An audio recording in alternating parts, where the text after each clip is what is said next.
کسی که اگر دیده و دانسته نماز ترک میکنه، یعنی شرایطش هست، تنی صحت دارد، یعنی هیچ عذر در او وجود ندارد. ما عذرهایی برای ترک نماز هم برای شما بیان کردگی هستیم.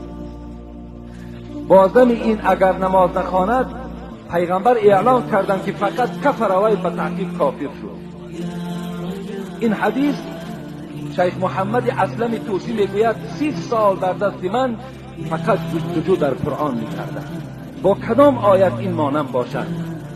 عاقبت رسیدم، اقیموا الصلاة ولا تکونوا من المشرکین.